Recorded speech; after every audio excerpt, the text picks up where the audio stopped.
이번에는요, 과제물을 할 때 인용과 그리고 참고 문헌을 제시해야 하는데요.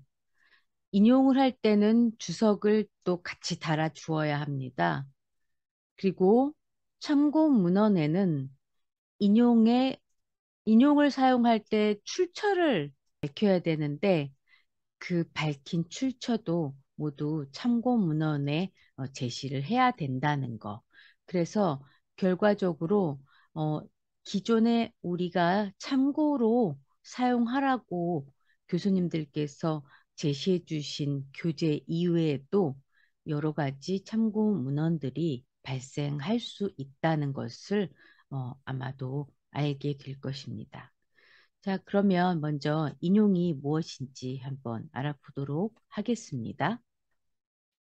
인용이란 다른 사람의 논저와 문헌에서 정보를 가져다 활용하는 것으로 원전의 표현을 그대로 가져다 사용하는 직접 인용과 다른 사람의 생각이나 자료 등을 요약하거나 자신의 말로 재진술하는 간접 인용 두 가지가 있습니다.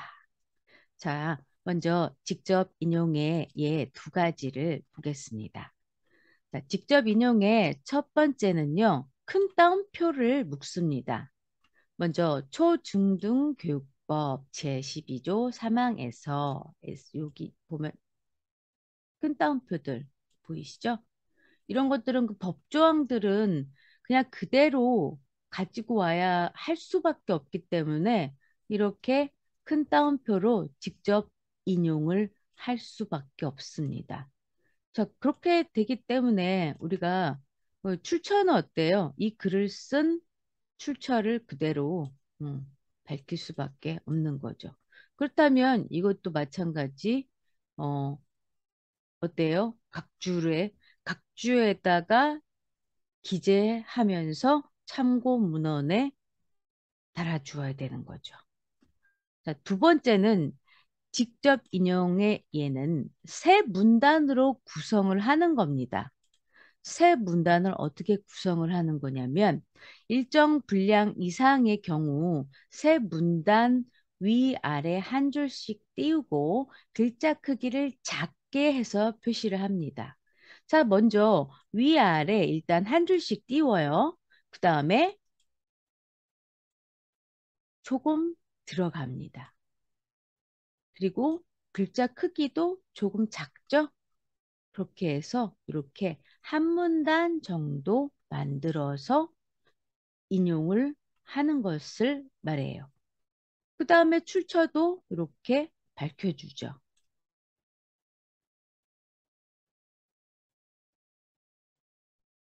자, 이번에는 간접 인용을 보겠습니다. 간접 인용은 자, 원전의 표현을 인용자의 말로 재진술한다.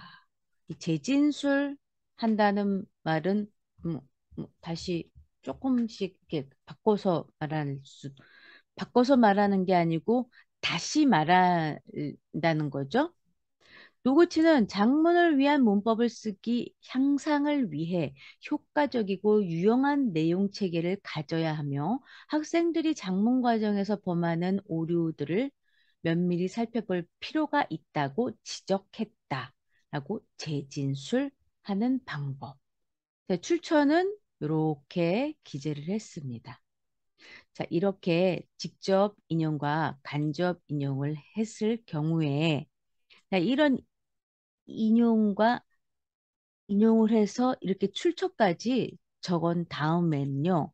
바로 주석을 달아 주어야 하는데 이렇게 주석을 어떻게 다느냐에 따라서 외곽주가 되느냐, 내각주가 되느냐 등이 있습니다.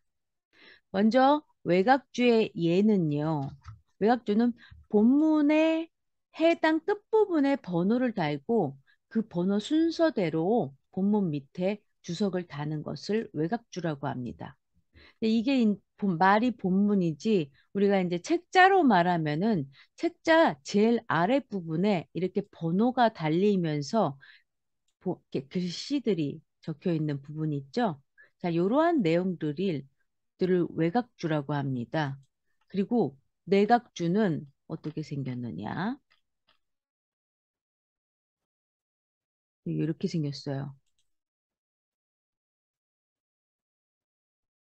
가를 통해서 일석이 언어의 기호는 입으로 산출하는 음성 기호이자 청각으로 인지되는 청각 기호이기도 하다는 점을 인식하고 있다는 것도 알 수 있다.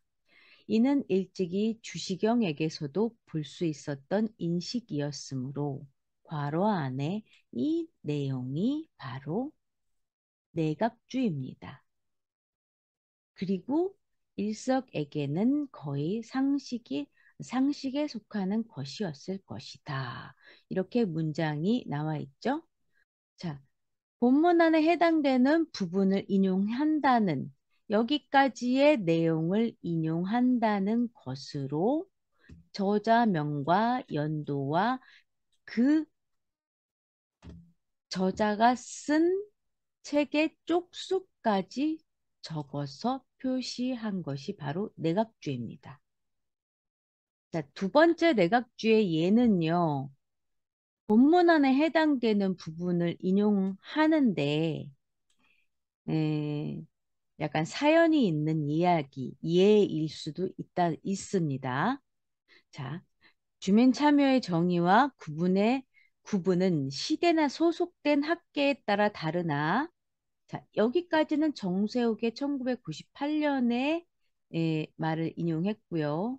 아른스타인의 주민 참여의 사다리 개념은 주민 참여의 수준을 설명하는 데 가장 일반적으로 사용되고 있다. 여기는 오성훈 남궁지시의 2011년에서 재인용을 했다고 합니다. 네, 여기서 이분들의 말을 재인용한 사람은 다른 사람입니다. 이 말은 즉 오성훈과 남궁지시가 쓴 2011년의 글에서 아른스타인의 글의 내용을 재인용해 왔다는 것입니다. 왜냐하면 아른스타인의 주민참여 사다리의 개념을 둔 이러한 원문을 찾지 못했기 때문에 이 사람의 원문의 글을 다룬 오성훈과 남궁지시의 2011년 글에서 이 내용을 찾아서 인용을 했기 때문에 이분들의 내용을 재인용한다라고 밝히는 것입니다. 이러한 내용이 있습니다.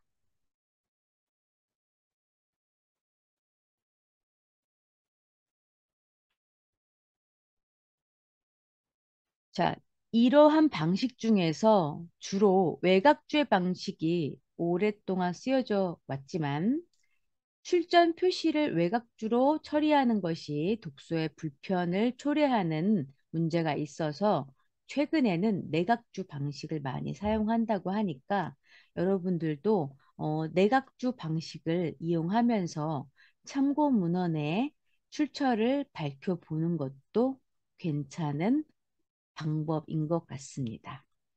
자, 이번엔 참고 문헌이죠. 참고 문헌은 과제를 작성하기 위해 참고했던 이 과제들을 예, 이제 저서, 논문, 신문기사, 인터넷 사이트 등을 목록화하여 과제물 말미에 일정한 형식에 따라서 제시하는 것을 말합니다. 참고 문헌을 작성할 때는 필자가 과제물에서 인용한 자료만 적습니다. 인용하지 않은 자료는 적을 필요가 없습니다. 그리고 참고 문헌을 배열할 때에는 국내 저수를 먼저 쓰고 외국 저수를 나중에 씁니다. 자, 위에서 참고 문헌 쓰는 순서를 기억하신다면 이 말이 이해가 가시겠죠? 자, 그리고 뭐든지 어, 저자명이나 저술을 쓸 때는 가나다 순으로 씁니다. 그런데 지금 우리는 무엇부터 써야 되는 거죠? 예, 위에 가보겠습니다.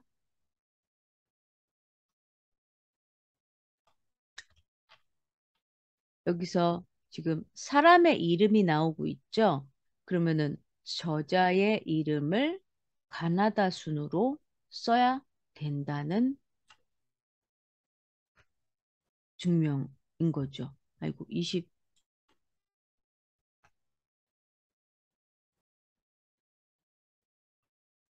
네. 아이고, 음,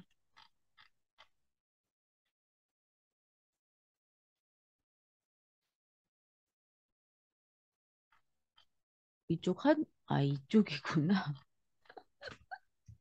네.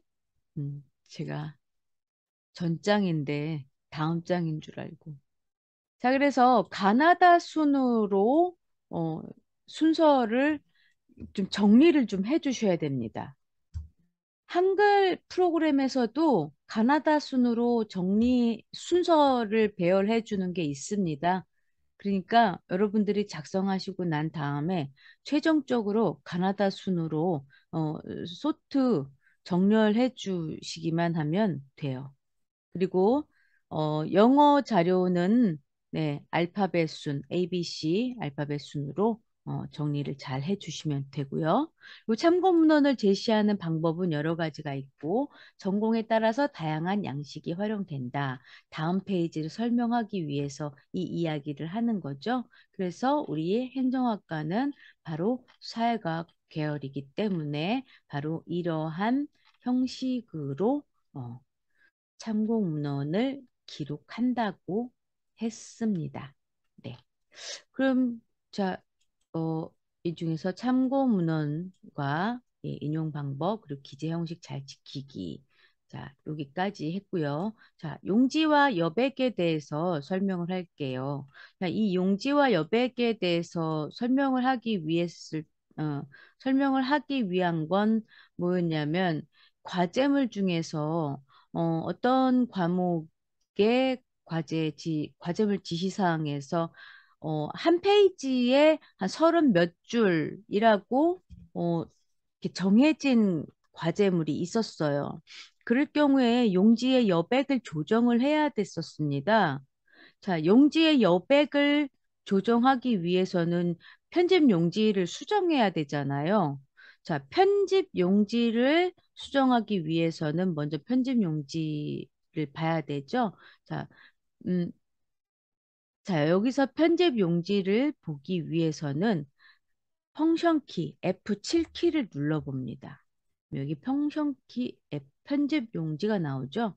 편집 용지를 누르니까는 여기에 이렇게 표시가 되네요. 그럼 아마도 요게 편집 용지인가 봅니다. 눌러볼까요? 그건 아니네요. 근데 왜 이게 아까 불이 켜져 있을까요?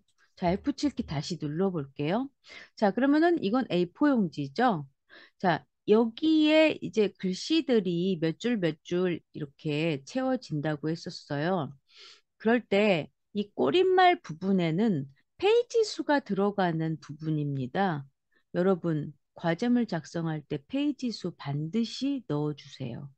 그러니까 꼬릿말 부분에는 이렇게 0을 만들어주면 됩니까? 안 됩니까?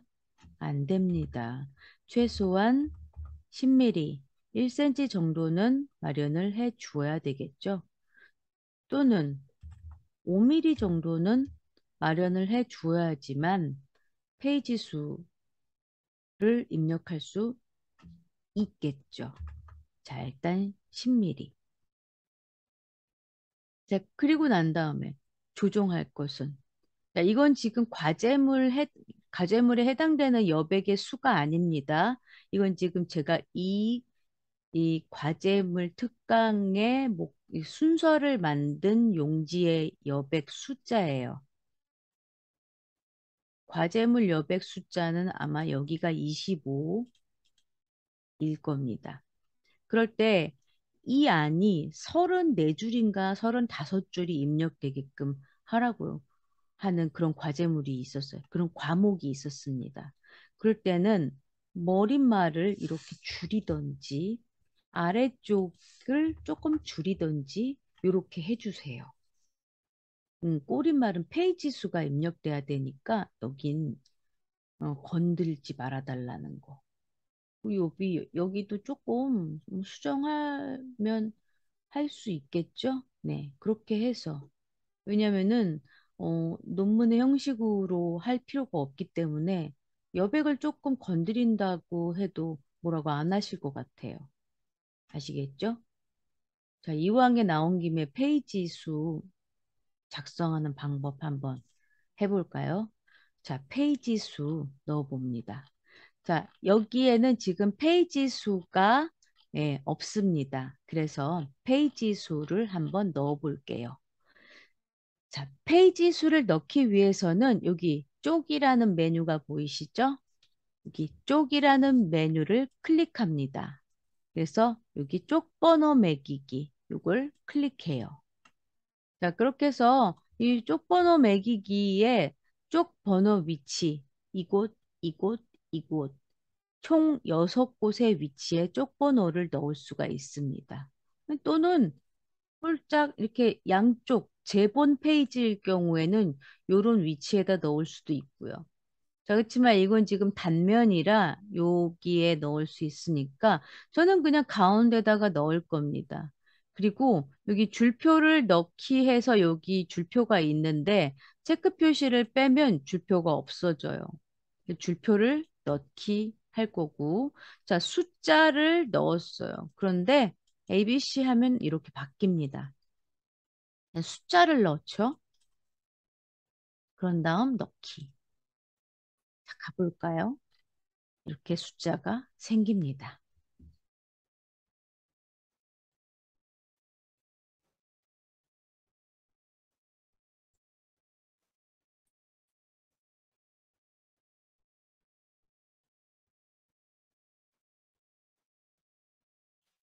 자, 확인하셨죠? 자, 이번엔 온라인을 통한 학술지 이용 방법 알아보기. 학술지 인용 방법 알아보기입니다. 아이고, 보통은,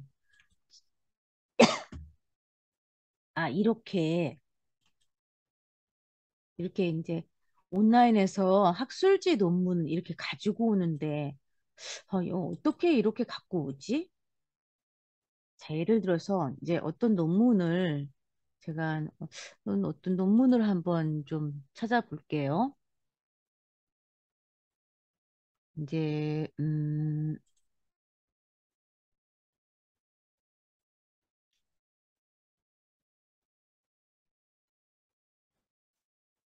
예를 들어서 논문이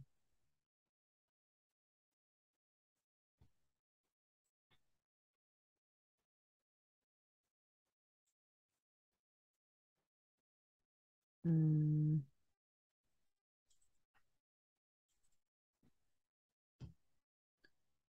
이제 어떤 학위 논문이 나왔네요. 자, 이게 이제 논문이에요. 참고 문헌이란 말이죠.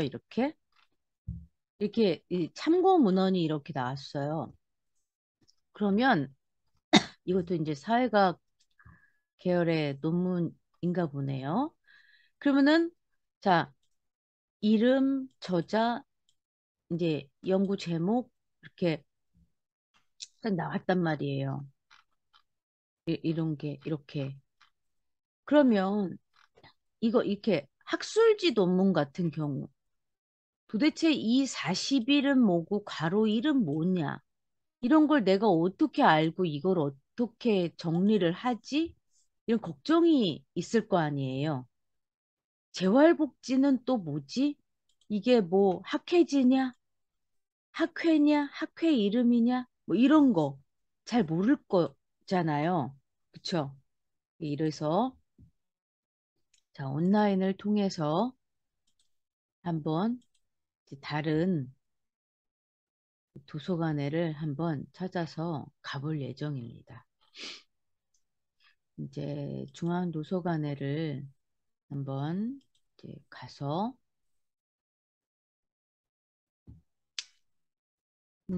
중앙도서관에 가서 리스를 그냥 곧장 바로 들어가죠.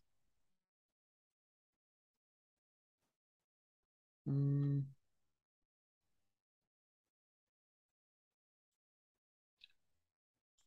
자, 리스를 음? 이게 왜? 아,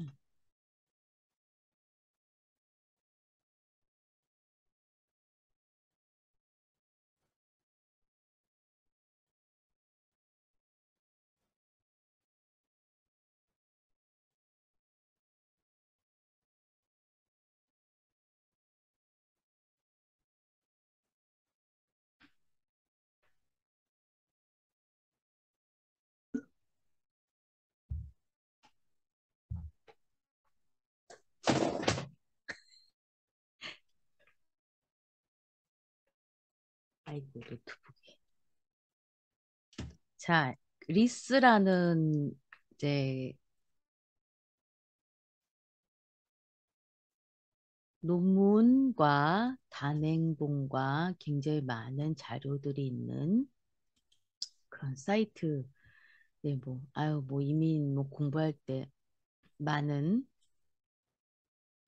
이 키워드들이 있는데, 일단 가습기 살균제 피해라는 이름으로 이제 검색을 한번 해볼게요.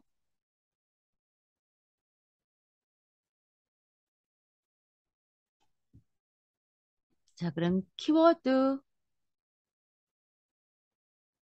있는 이러한 논문들이 나왔습니다. 자, 이러한 논문들 중에서 이제 국내 학술 논문들을 이제 펼쳐 볼 거예요. 네, 이렇게 펼쳐 본 상태에서 네, 논문을 아무거나 한번 클릭 한번 해볼게요. 이제 원문 보기. 자, 원문 보기 하면은 여기 보면 인용하기라는 것이 있어요. 여기 인용하기에서 클릭을 하면은 어떤 식이 나오냐면 여기 APA 스타일이 있죠. APA 스타일이 우리 사회과학 분야의 형식과 맞는 스타일이더라고요. 제가 해보니까. 그래서 APA 스타일대로 사용을 하면 되기 때문에 이렇게 요 한글 요 상태를 복사 단추를 누르시면 됩니다. 복사되었습니다. 하고 닫으시고 우리가 이제 우리 과제물 참고문헌 여기 이제 참고문헌이 이제 문서의 맨 마지막에 있다. 그 여기다 복사를 하시면 됩니다. 근데 이제 글씨는 좀 줄여야 되겠죠? 예, 한 11포인트로. 이렇게 가지고 오면 됩니다. 온라인에서 인용해 오는 거 어렵지 않죠? 한 번 더 해볼까요? 자, 다른 곳에서 또 한 번 더 해보면 지금은 이제 KCI 등재된 곳에서 해 왔으면 이번 뭐 다른 곳에서 또 한번 해보죠. 여기는 KCI가 아니네요.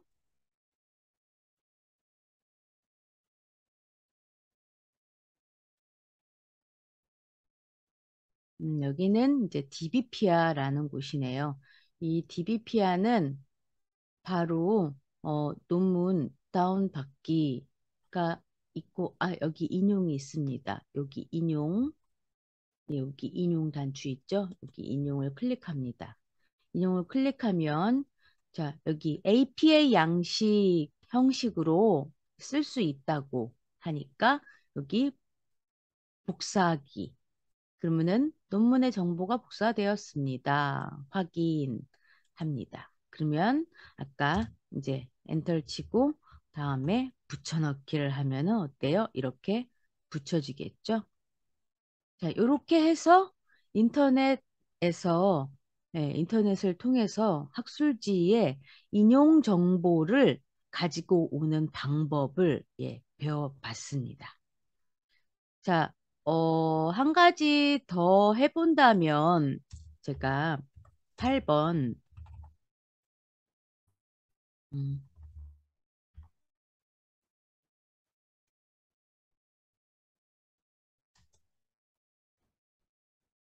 각주다는 방법.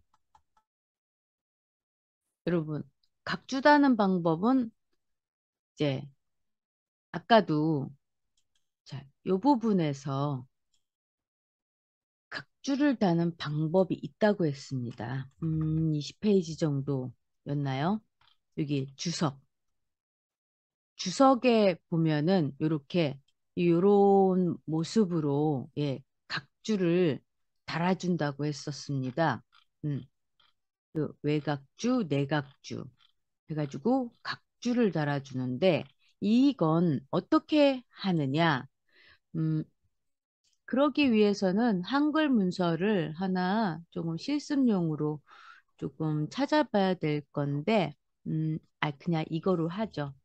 이거를, 크기를 조금 줄일게요. 자, 이렇게 줄이고, 이제 여기다 각주를 달게요. 저는 보통 단축키를 이용하니까 여러분 이 동영상을 계속 반복해서 보시면서 여러분도 단축키를 외워보세요. 자, 용지, 어디다가 먼저 볼까요? 과제명 파악에다가 각주를 한번 달아보겠습니다. 처음에 메뉴의 위치는 여기 입력이 있을 거예요. 입력에 여기 각주를 하면 이렇게 됩니다. 그러면 여기다가 아까 1번의 각주였으니까 뭔가요? 과제명 파악이라고 하고요. 그냥 여기 닫기를 클릭하면 돼요. 그땐 숫자 1이 붙여졌어요. 그쵸? 근데 이 이름은 조금, 네. 이번에는 제가 단축키를 이용 한번 해볼게요. 단축키, 인용 방법과 참고 문헌의 기재 방식 잘 지키기. 자, 인용 방법 했을 때, 인용 방법 요 사이에다가 제가 아까 말씀드렸던 키보드의 가장 왼쪽에 있는 CTRL 컨트롤 키를 누른 상태, 그 컨트롤 키를 누를 거예요. 컨트롤 키를 누른 상태에서 알파벳 N 키를 2번 누를 겁니다. 컨트롤 N. 이번에도 각주 부분으로, 각주 위치로 갔어요. 근데 이번엔 숫자가 2번으로 바뀌었어요. 자, 아까 인용 방법이라고 했으니까. 자, 인용 방법은 두 가지가 있다고 했어요. 어떤 방법? 직접 인용과 간접 인용. 이왕이면은 연관된 답을 써주는 게 좋겠죠? 그런 다음에 여기서 저 닫기를 클릭해도 되지만 키보드의 단축키를 이용해서 나가는 방법도 있습니다. 키보드의 단축키는 키보드 왼쪽 Shift 키, 즉 왼쪽 컨트롤 키 바로 위에 있는 Shift 키와 맨 위에 ESC 키를 누르면 닫혀집니다. 자, 먼저 Shift 키를 누르고 있을게요. Shift 키를 누른다고 해서 아무 변화가 없어요. ESC 키를 누릅니다. 자, 눌렀더니 어때요? 인용 방법 위치에 숫자 2라는 각주 번호가 붙었어요. 자, 이렇게 해서 외곽주를 표시하게 되는 겁니다. 자, 외곽주는 아까 우리가 인용 방법을 할 때 저렇게 하기도 하지만 출처를 저렇게 각주를 이용해서 단다고 하기도 했지만 어때요? 최근에는 내각주를 이용해서 출처를 밝힌다고도 했습니다.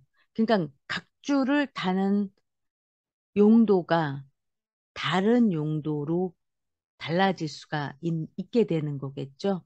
그러니까 다른 방법으로도 또 이용을 해 보시는 것도 좋은 방법이기도 하겠죠. 자, 과제물 점검은 제 이메일로 보내서 보내주시기 바라고요. 오늘 여기까지 과제물 특강을 마치도록 하겠습니다. 열공하세요.